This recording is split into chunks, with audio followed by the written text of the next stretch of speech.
Hey guys, this is Jay from Ranland, and I'm joined by Colin the Mahale and Zoe, also known as Tigraine, on Twitter of Time.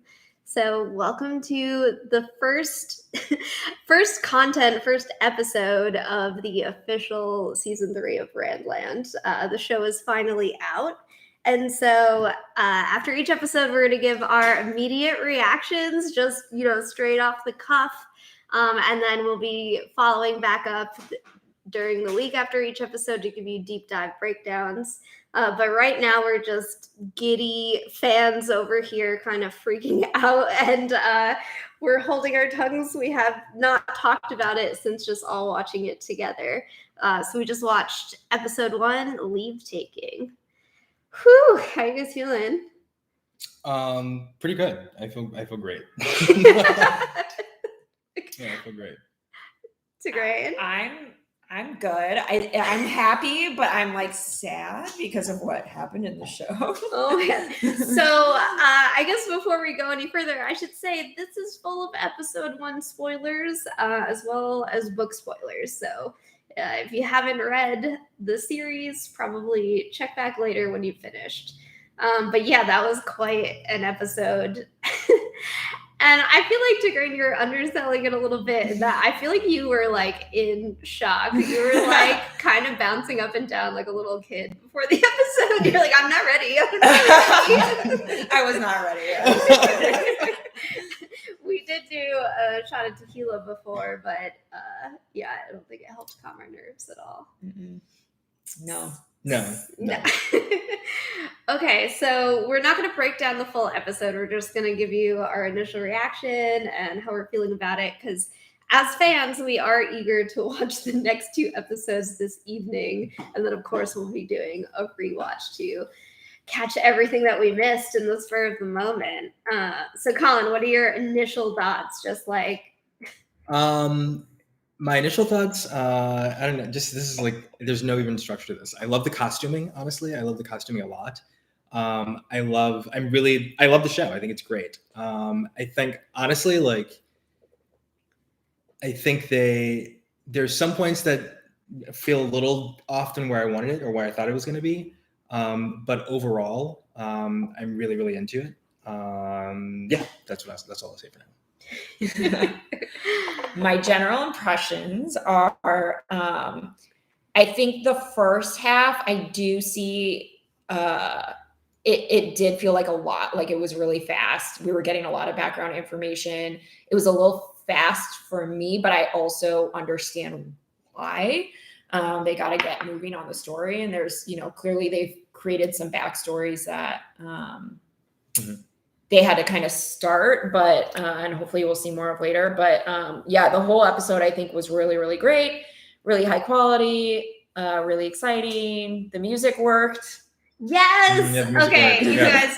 I'm on a text chain called the Dawn Chant with these 2 lovely people, and yeah, I did not get the music at first, I'll be honest. And everyone was like, I love this so much. And I was like, what's wrong with me? Then I started doing yoga to it and I started to warm to it. But seeing it in context and seeing the tone of the world, like when we saw what looked like skyscrapers that had been grown over, it was like, okay, and not in a cheesy Chronicles of Shannara way where it's like, oh, it used to be the modern world, but like subtle. Yeah. And I like the music. Yeah. I was like, damn, this small town, they have rhythm. Yeah, like, totally. No, I agree. I thought like the music was really good. And I think it was that exact same comparison, like looking at the kind of like visual landscape in conjunction with the musical style, like the kind of mashup of the musical style. It's like, okay, this is working. Yeah.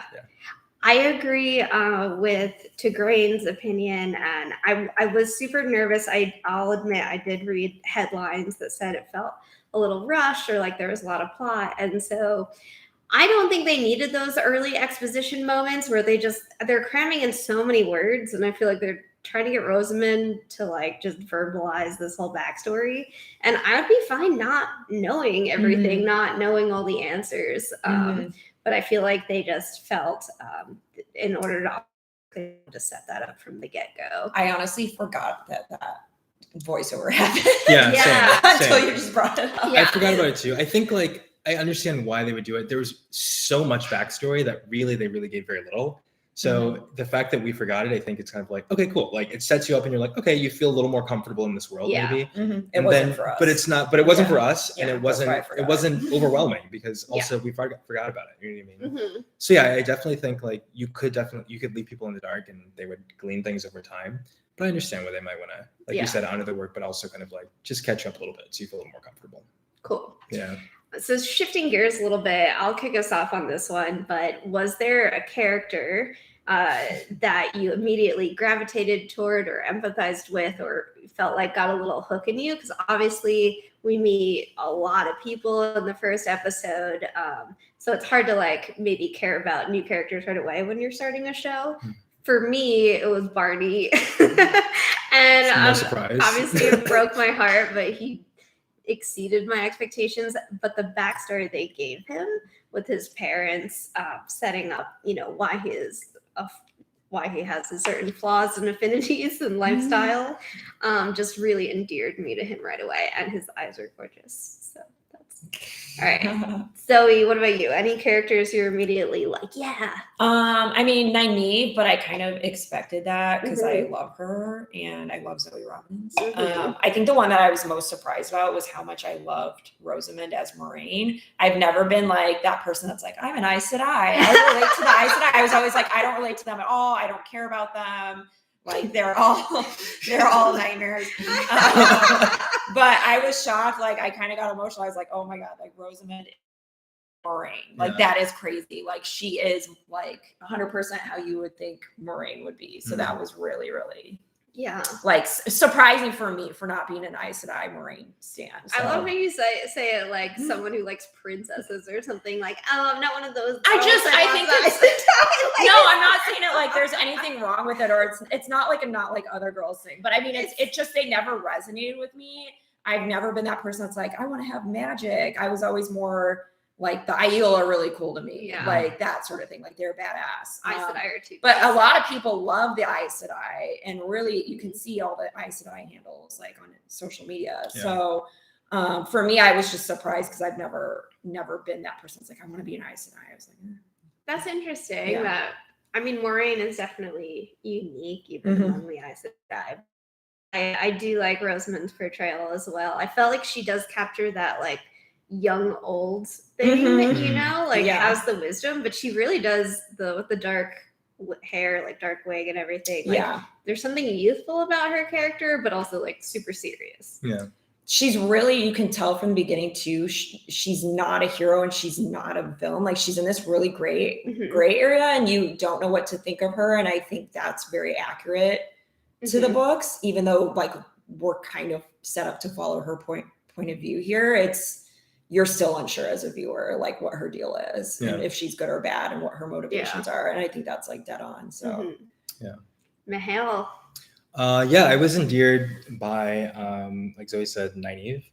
I think Zoe Robbins is doing a great job. Surprise. Yeah, it's true. Like it is, and it is a surprise. It is a surprise. But yeah, I think she's killing it. I'm really into that performance. But also, I mean, I think the way it's set up, this was the biggest surprise of the episode was like Piran killing his wife. Like that was, I think we all gasped. Like, yes, it was like an audible, like the three of us were like, and then I started crying. I don't know if you guys started crying, but I did.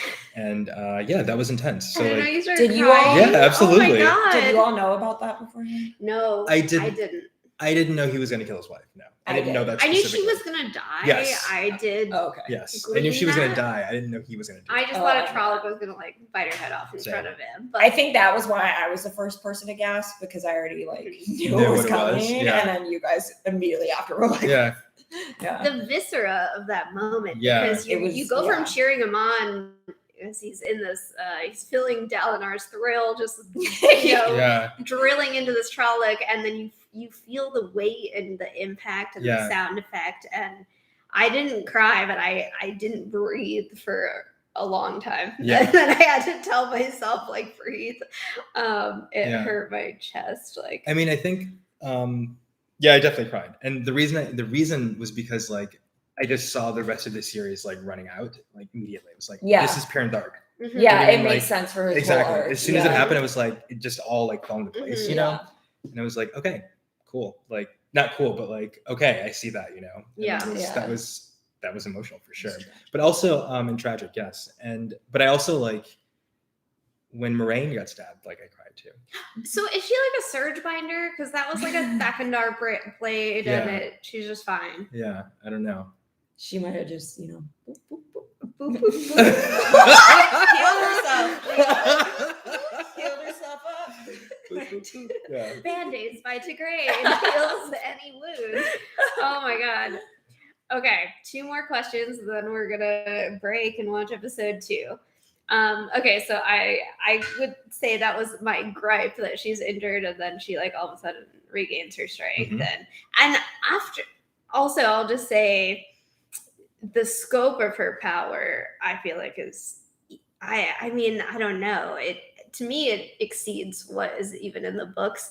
And I think it's because they build not just I'm sorry, I'm going to call it a magic system, but Mhm. like the physics of it. Mhm. And you see the power like building. Yeah. And that was really interesting because that's not something you like Right.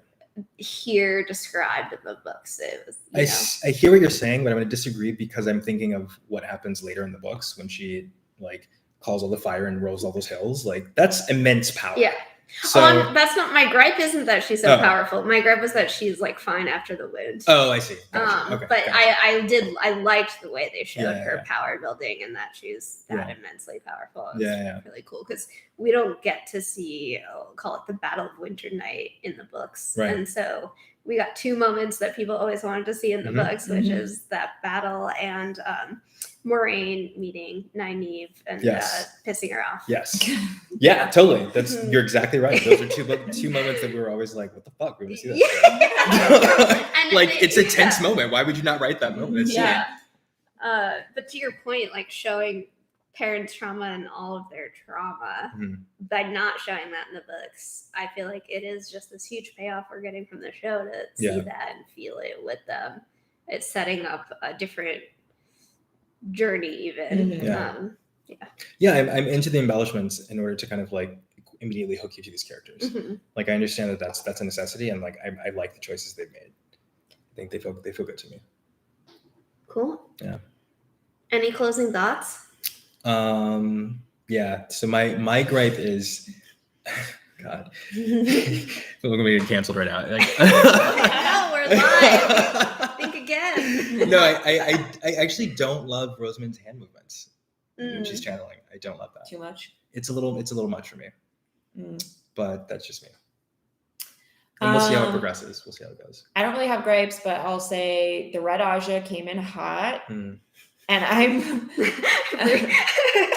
Can we also talk about the fact that they were talking about one Aes Sedai in battle can turn the tide of a war? Do Aes Sedai actually do something in the show version? Because I'm coming off as a full-on Aes Sedai hater, but they don't do, like, they just kind of don't do that much in the books. Like the Yellow Aja is the healing Aja, but they don't run hospitals, and the Green Aja is the war Aja, but they don't actually watch the blight. And so now I get this feeling that they actually do that stuff. You see the Red Aja doing their thing. And so that was really interesting. Me just seeing them in action was kind of wild. Yeah. And then, the whole second half of the episode was just very shocking. Yeah. I was actually had tears in my eyes the whole time. I'm worse than Colin, but I was like, I'm not gonna cry over this. I was literally sitting on the edge of my seat. I was like, Yeah, me leaning too. into I it, literally, oh like- my god. Yeah. So sorry. Yeah. Uh, Are you guys happy with how the Trollocs look? yeah. Yes. Yeah. They're Yes. really good, I think. Yeah. That I'm pig happy one with was that. gross. I was like, Yeah. can you As not? opposed to the bear one, which Yeah. was really cute. Please don't ruin bacon for me. Oh, I love the watching Tam fight. Like, Yeah. Oh, the yes. hair And when fantastic. Rand, they flash to Rand's face, and Rand's Yeah. just like, yeah. where did that come from, Dad? That was fantastic. Daddy. Yeah. Daddy. And then the heron mark popped out. Yeah. Oh, It was beautiful. Yeah. All right. We don't. Well, yeah. I'll save my further thoughts for good. For later. during the week. We gotta get to when we episode watch. 2. Yeah. Thanks for listening, guys. Can't wait to hear what y'all think.